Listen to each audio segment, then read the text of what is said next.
আপনাদের প্রত্যেকে জিপি নিউজে আপনাদের স্বাগত জানাই। প্রত্যেকে জিপি নিউজে আজকে বিশেষ আলোচনার বিষয় হলো যে লজিক্যাল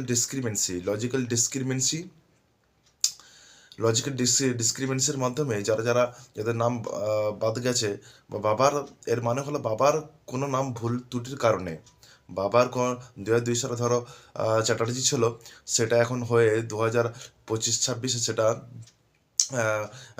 ব্যানার্জি হয়েছে বা বন্দ্যোপাধ্যায় হয়েছে। তেমন সংখ্যালঘুদের ক্ষেত্রে কারো ছিল মল্লিক, ছিল কারো শেখ লেখা ছিল 2002 সালে বাবার নামের ক্ষেত্রে, কিন্তু বর্তমানে তার নামের ক্ষেত্রে এসকে হয়েছে।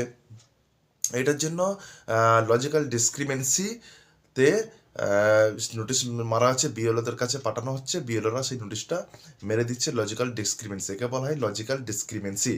2 কোটির মতন পশ্চিমবঙ্গে ভোটারে বাদ যেতে পারে বা বাদ গেছে, এবং 1,25,00,000 লজিক্যাল ডিসক্রিমেন্সিতে তাদেরকে নোটিশ পাঠানো হয়েছে। 1,25,00,000 যাদের নাম ভুল, যাদের 6টারও বেশি বাচ্চা, যাদের সন্তান আছে, তাদেরকেও পাঠানো হয়েছে।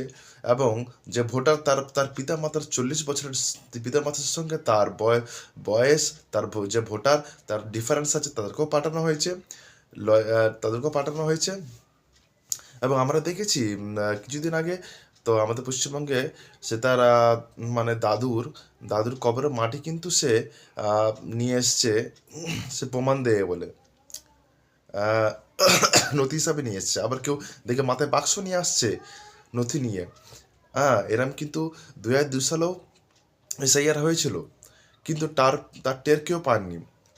বিগত সরকার আমার 2002 সালেও কিন্তু এসআইআর হয়েছিল, তার টের কিন্তু পাইনি। এত অল্প সময়ের মধ্যে একটা হিউজ কাজের ব্যাপার, হিউজ সময়ের ব্যবধান ছিল, সেটা কিন্তু অল্প সময়ের মধ্যে। এটা কি তাড়াহুড়ো হচ্ছে না? এটা কি ইলেকশন আগেই করতে হবে? এটা আপনাদের কাছে এর উত্তরটা আপনারা দেবেন। আমার চ্যানেলটা সাবস্ক্রাইব করবেন, ফলো করুন, পাশে থাকবেন।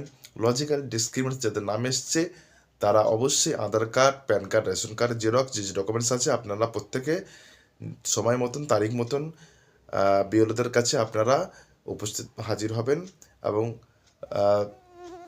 আপনাদেরকে যেমনটি বলবে সেরকমটি করবেন। লজিক্যাল ডিসক্রিমিনেন্স তারা 1,25,00,000 নোটিশ পাঠিয়েছে নির্বাচন কমিশন।